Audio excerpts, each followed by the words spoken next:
Tides.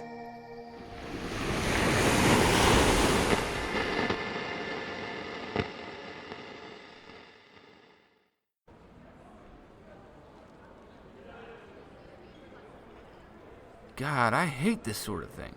Look at all these stuffed shirts, these self-important eggheads. Talk for hours, literally hours, about spaceflight and potential and the future. But probably 10 people in this whole building have ever been off-planet. Or, based on some of the talks, seen a spaceship in person. We could go in and listen. I mean, instead of complaining, we could be getting a better feel for her work. Oh, sure. But I'm getting a pretty good sense of it from out here, you know. Specifically near the coffee. Great acoustics in this lobby. Too bad all the mini muffins are gone. You had something to do with that. Sure tried, but thank goodness the coffee is ever flowing. And God forbid you ever get up before noon.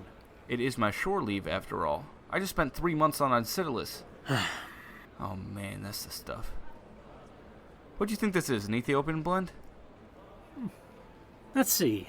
Survey says, or actually the carafe says, Interplanetary Coffee Company. That's a subsidiary of Future Provisions LLC, which is owned in part by the Tellus Initiative. That blend is probably about 75 to 80% synthetic coffee substitute, a medium roast extracted from our finest Petri dishes. That might even count as shade grown.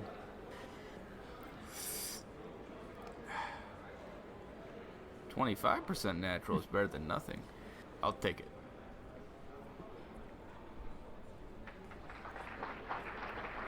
Jesus, she's still answering questions. Why the hell would someone sit through a 2-hour lecture and drag it out even further? I bet there are about 3 people asking questions. Everyone else is just trapped in there until she stops talking.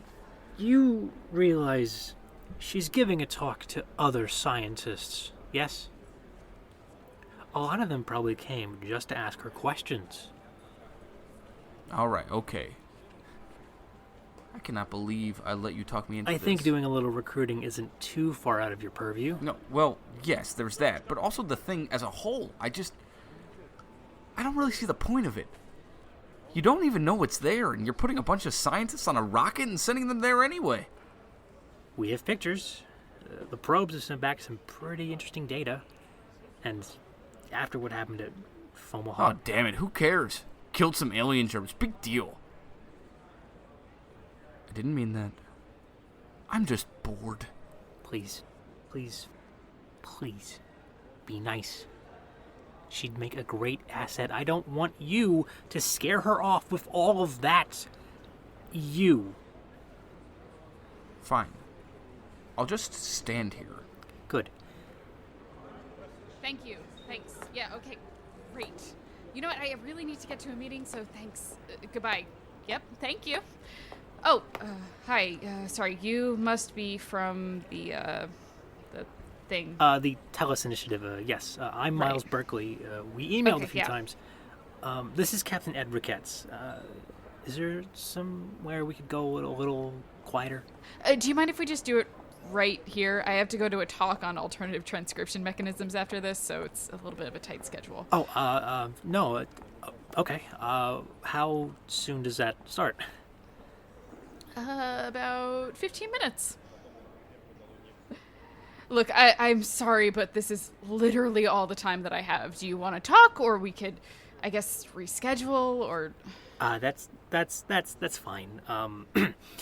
Look, I'll be straight with you, Dr. Eurus. We are very interested in your work. We think you'd be a great asset to join a survey mission we're funding. We know you've been trying to get grants together for a while now to go to Titan. This would be a little further and much more interesting, we feel. I mean, my research is specifically on chemosynthesis of self-replicating organic molecules on Ligeia mare. I want to go there so I can collect samples. I've literally been working on the theoretical side of that for years. Why would you think I'd want to go somewhere else? Were you listening? We're funding it. Okay, Ricketts, right? Yeah. Of course I'm interested in funding. You guys did tell me you wanted to talk about funding. I just thought that it would be funding for something in line with actual real work that I'm doing, not just trying to fill up seats on a hypothetical mission. I did think we'd have more time to talk about this. Where is it going exactly? Deep space. A system with a large moon orbiting a gas giant. Even with the new superluminal drives, probably a year's trip. The moon's mostly covered in a liquid water ocean. Probes have sent back enough data to know it has a nitrogen-oxygen atmosphere. Oh, okay, so a year, so a 2-3 year round trip? With the chance of finding completely new life at the end? Yes. Huh. Okay. I mean, if we did, that would be amazing, but that is a pretty big if, right? Okay, you've been quiet. How are you involved exactly? I'm commanding the mission. And why are you doing that? No. Shush. Okay. What makes you think that this is worthwhile? Well?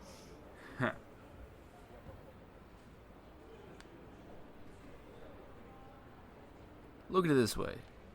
You'll be gone a few years, sure. You'll have to put your career on hold. I get that. I'm not really ecstatic about that part of it either, but you want to get out into the field, right? Time was, naturalists could wander around the grounds of the monastery and collect beetles. I mean, you could still do that and probably find something interesting. Sure, whatever. But that's not what you want to do. You want to reach further.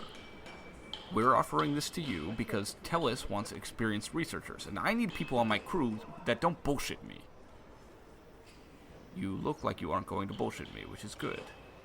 I think it's a good deal for you because you'll be on the short list for grants when you're trying to get them for whatever crap you really want to do, and you'll have full autonomy to structure and test out your own field procedures on the way. And, who knows? You might actually find something out there. Huh.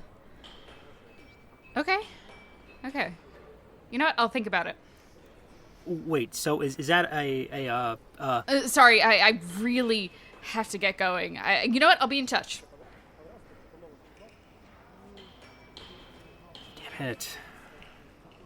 You know, I told you not to scare her off. All of that you just went in and you just did you, Ed. Is that really what you think happened? Yeah, Ed. I do think that. What do you think just happened? Because it looked like you scared her off. I gave her all the reasons I could think of. If she doesn't come to the decision herself, I don't want her on my ship. And let's get out of here. You kind of care about this mission, don't you? Enough to care about the type of people I take with me. And I think she'll do. Okay, Ed. Let's go get some real food. My treat. About time.